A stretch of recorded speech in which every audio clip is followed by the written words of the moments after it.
French Montana speak on reports 50 Cent punched him in the face in Miami. French Montana says 50 Cent didn't lay a finger on him, despite reports he got punched in the face in Miami. Only days after 50 Cent promised the world that he was done with all the drama after being deeply affected by the tragic death of Kobe Bryant, the drama has once again returned.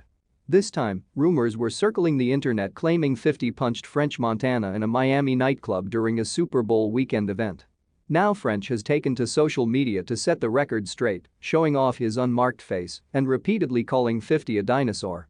While neither rapper officially made the claim about the punch to begin with, French Montana seems to think that 50 Cent started the rumor himself.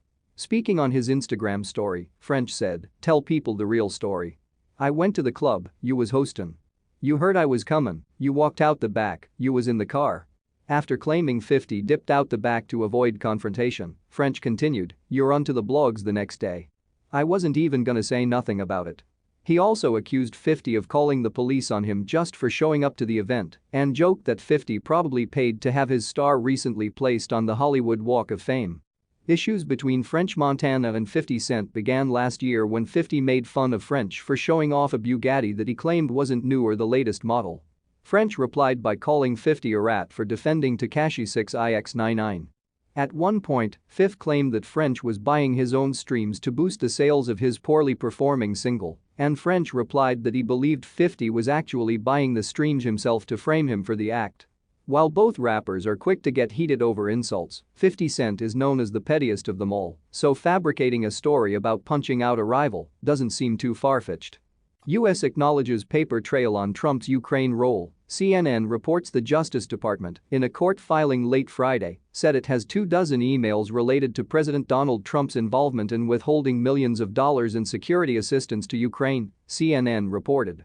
The filing, made in response to a lawsuit by the Center for Public Integrity, was the first official acknowledgement from the Trump administration of the existence of such emails. The news came hours after Republicans in the Senate rejected Democrats' efforts to call new witnesses in Trump's impeachment trial, which was centered on the president's attempts to pressure Ukraine into investigating former Vice President Joe Biden, a political rival, and his son Hunter. Friday's Senate vote, which turned back an attempt to subpoena additional documents and witnesses in the case, is expected to result in the president's acquittal next week. CNN said a lawyer with the White House's Office of Management and Budget wrote to the court that the emails, dated between June and September, describe communications by either the president, the vice president, or the president's immediate advisors regarding presidential decision-making about the scope, duration, and purpose of the hold on military assistance to Ukraine. A variety of new information has come to light since the Democratic-led House completed its inquiry into Trump's Ukrainian dealings in December, energizing Democrats' efforts to call for witnesses. Letter. Only God can reconcile a people so deeply divided. This letter accused the Trumpists and Republicans of waging a war on reality. But we supporters of President Trump would say that this is exactly what President Trump's opponents are doing. And that the Democrats are more guilty of doing what they accuse the president and his administration of doing. This is where we are in American society today, with two sides that have radically different views of reality. This is uncharted territory. For, even during the Civil War, the two sides shared the same basic view of reality. But this is no longer the case.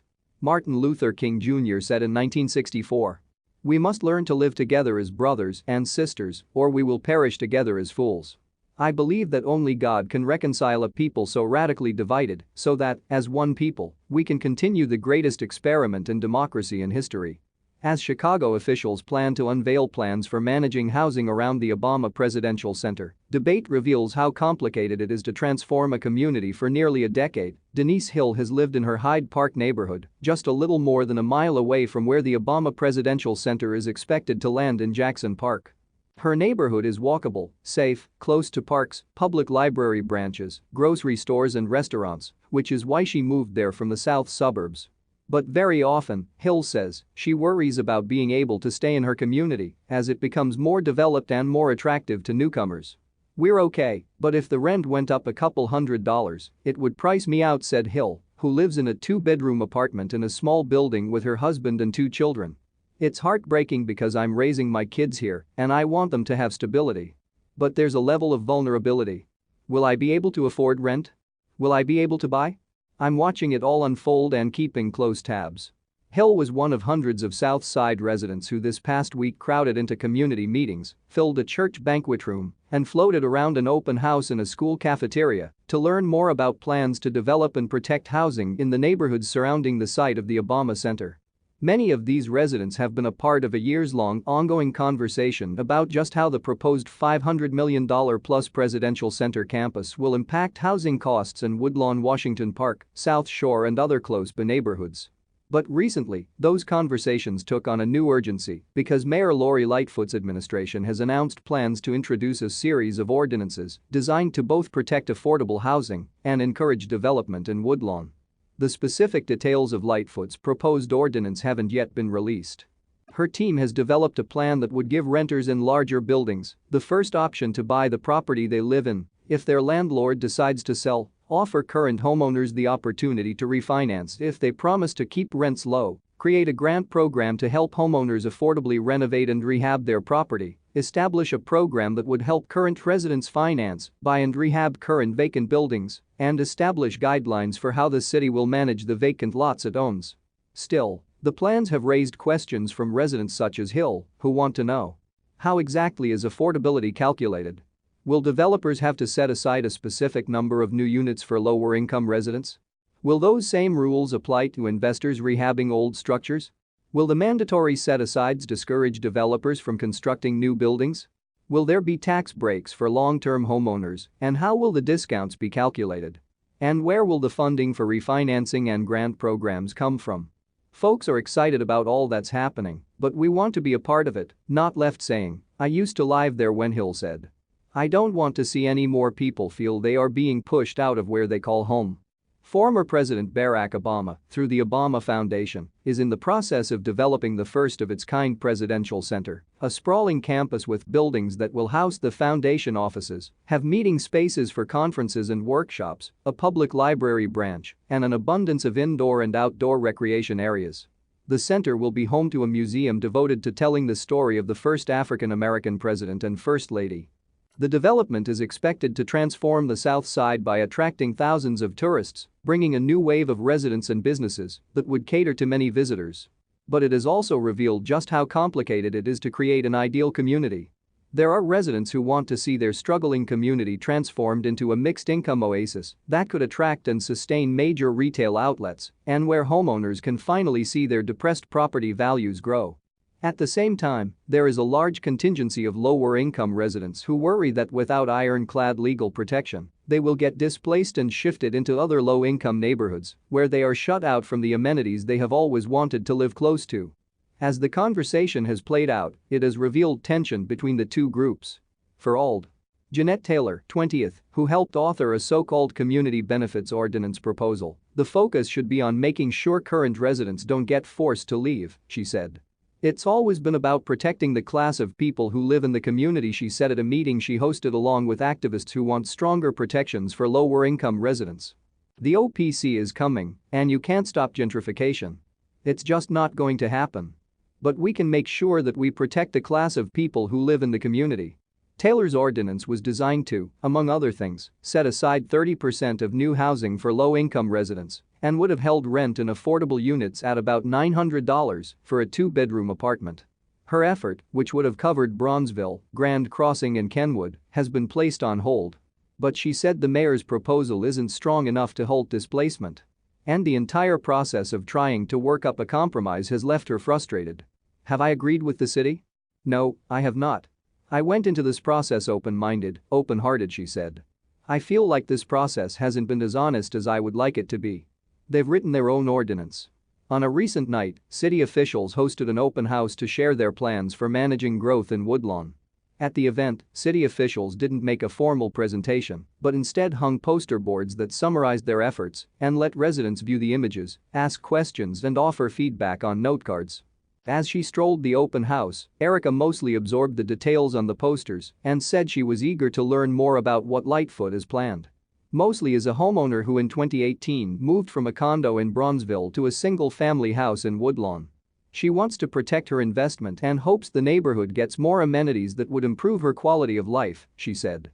"I want more neighbors who want to stay here a while and do right by our neighborhood," she said. "I want everyone to level up." Just because you are low income now doesn't mean you have to stay low income. The way Mosley sees it, Woodlawn won't be able to attract large retailers or maintain commercial corridors if more middle-class homeowners don't move in. So while she empathizes with renters and residents relying on subsidies, she said she couldn't support a law that would make it harder for homeowners to sell or rent their property. There needs to be representation from all income groups in our neighborhood, she said. We don't want to be a community of majority low-income renters. As she spoke, a group of her neighbors who are all property owners surrounded her, nodding in agreement. They chimed in about wanting to attract more neighbors who help pick up trash, greet one another on the sidewalks, and who look out for one another's property.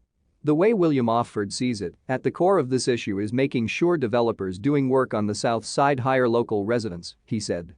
That way, people are empowered to pull themselves up as their neighborhood improves. If our kids could get quality jobs, they wouldn't have to worry about a CBA or public housing or housing subsidies, he said. The seniors, they need an option not to be pushed to relocate. But our kids?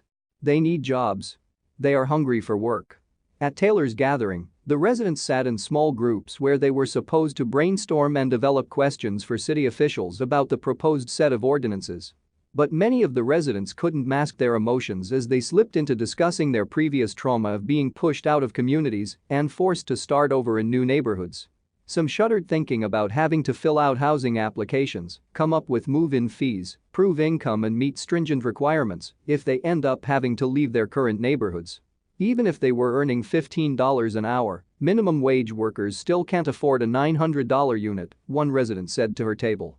People keep prodding them to make more money, but seniors are typically on a fixed income, are they supposed to get jobs too? Another chimed in. And once they leave their current neighborhoods, just where will they go? Asked one resident. What would be lost if the residents that currently live there disappeared? Posed another. I refuse to live in a tent, one woman said out loud. I refuse to be homeless in America. As Tara Madison sat listening to the residents talk about losing apartments, struggling to find new units and a new sense of community, she reflected on her own housing journey. She lived in Old Town before it landed the fancy new high-rises and sophisticated boutiques and trendy workout facilities. At first, she skipped from building to building